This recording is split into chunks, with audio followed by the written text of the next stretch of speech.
Já, góðu félagar, það gaman að deila þessum degi með ykkur.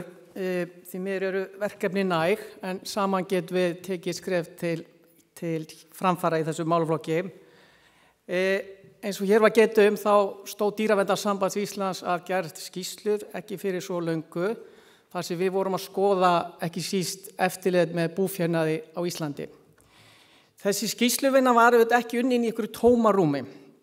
Við höfum skynjað það, og á ekki að koma neinum hér á óvart, vantraust og jafnvel trúnaðarbrest á milli Matvælastofnunar, sem eftirlitsaðili, og þeirra skjólstæðinga og almennings sem voru að tilkynna meðal annars hugsanleg brot á lögum sem lúta að dýravelferð og dýravernd. Við þessari skýrslugerð þá söfnum við saman ansi mörgum sláandi ummælum frá almenningi upplifun þeirra á Matvælastofnun og MAST og eftirlitsaðilanum þegar kom að því að tilkynna hugsanlega misbresti þegar kom að þessu mikilvæga málaflokki. Og þetta var ákveðið svona vantraust og þá var talað innri lömun og það var talað að það var erfitt að fá svör, erfitt að fylgjast með framvindu mála og svo framvegis. Þannig að við lögðumst í þessa vinnu og svo kom Ríkisendurskoðun líka með sína skýrslu og við erum að reyna að hnika þessu máli áfram. Annars vegar hefur við lagt til að taka þennan málaflokk frá Matvælastofnun, ég kem aðeins inn á það hér á eftir.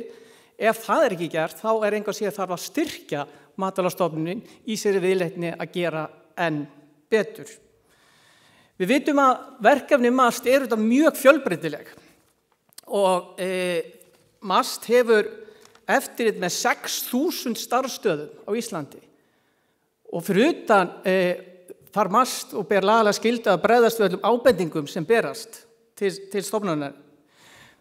Við gerð þessa skýrslu kom líka fram að framlög ríkisins til MAST hafði lækkað raunverði á undanförnum árum. Við skoðum 9 ár aftur í tíman, en núna allra síðustu árin hefur aðeins hér batnað þegar kemur að fjárveitingu til MAST. Við sáum líka á svo 10 ára tímabili frá að MAST fekk þetta hlutverk, þá hefur helmingi færri stöðugildis sem sinna eftirliti með búfjánaði heldur en áður var fyrir 2014.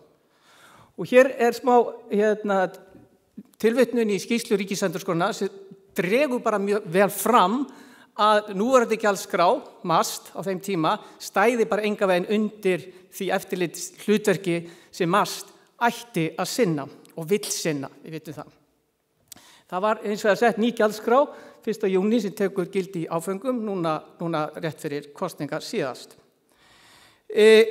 MAST fær fjölmargar ábendingar og MAST sett á fótinn svokallaða ábendingahnapp 2013 og við sjáum á 9 ára tímabili þá eru ábendingarnar yfir 5.000. 5.000 ábendingar þar sem eru grunur illa meðferð á dýrum sem berast MAST. Auðvitað eru sumar ábendingarnar varða sama málið, en þetta hins vegar sýnir að víða pottur brotinn þegar kemur að þessu málaflokki. Ábendingum hefur verið að fjölga undanfarin ár og undir það síðasta hafa þeir verið tæplega 1000 talsins.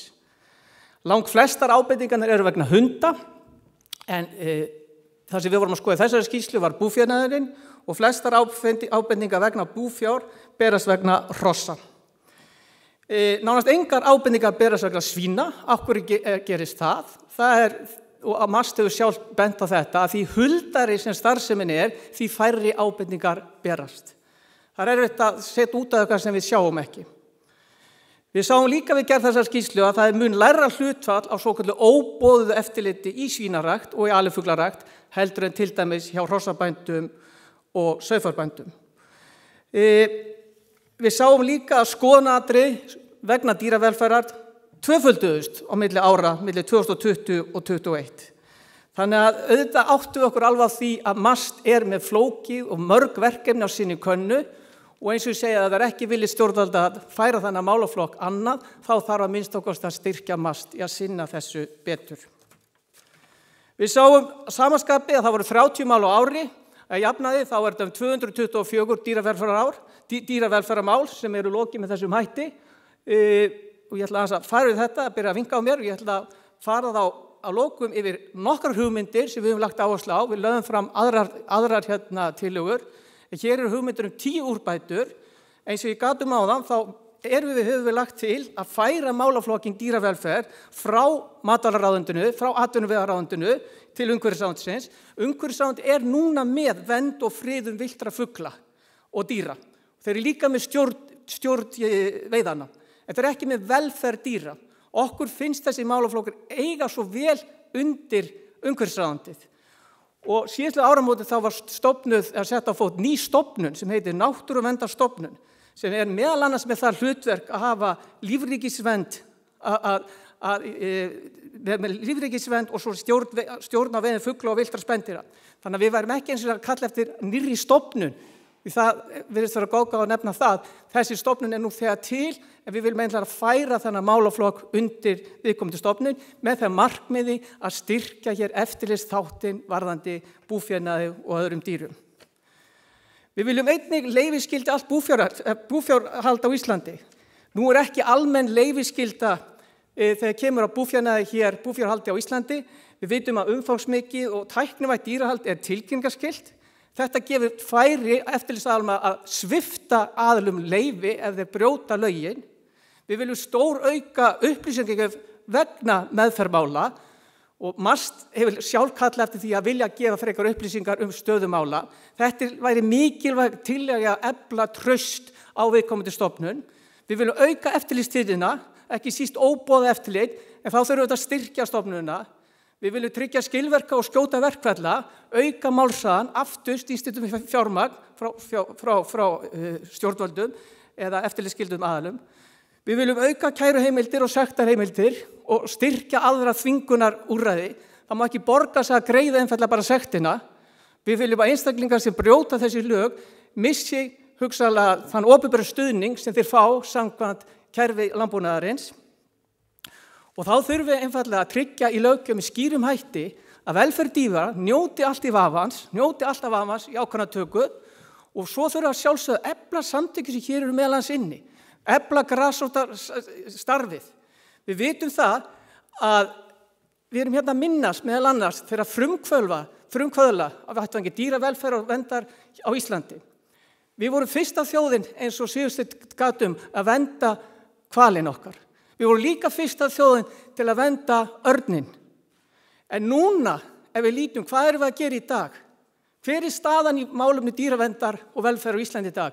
Við erum nánast eina þjóðin í heimi sem leyfir núna blóðmerahald. Við erum nánast eina þjóðin í heimi sem leyfir stórhvalaveiðar. Við erum eina fáu Evrópuríkjum sem eru ennþá með minkabúin. Við erum með 15 fuglategundir sem eru bæði á válista og á veiðilistum. Og þú kemst ekki á válista nema að vera hættu. Við höfum hér tegund landsel sem fjækkað 80% undanfarin ár og hann í bráðri útrýmingarhættu. Við erum að drepa hér árlega með opinberu skattfé 7.000 refi. 7.000 refir eru skotnir hér árlega, niðurgreiddar veiðar. Og síðan það síðasta, við erum hér með stjórnvöld sem sóttu sérstaklega undanþágu frá reglum örlítið betri aðbúnað svína. Þetta reglugerð frá 2014. Svínabændur í þessu landi eru búin að hafa meira en 11 ár að uppfylla þessa reglugerð og núna bara 1 svínabú á landinu sem gerir það. Af hverju erum við með svona stjórnvöld sem setur okkur svona aftarlega á merina hvað varðar dýravelferð?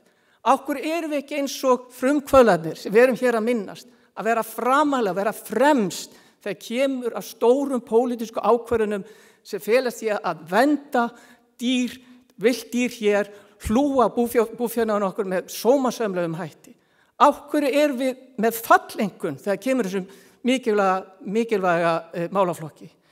En verandi hér með ykkur, þá getum við breytt þessu saman. Við þurfum að hafa hátt, ég ætla að lega mér að segja það, við þurfum að þrýsta á okkar stjórnvöld, okkar stjórnmálafólk til að þessi málaflokkur fái það pláss sem hann á skilið. Því umræðan umhverfismál má ekki bara snúast vernd á grjót og urði og fossum og fjöllum. Umhverfismál eiga líka snúast að vernda hér þetta fábreytta dýralíf sem hér þrýst. Kærar þakkir.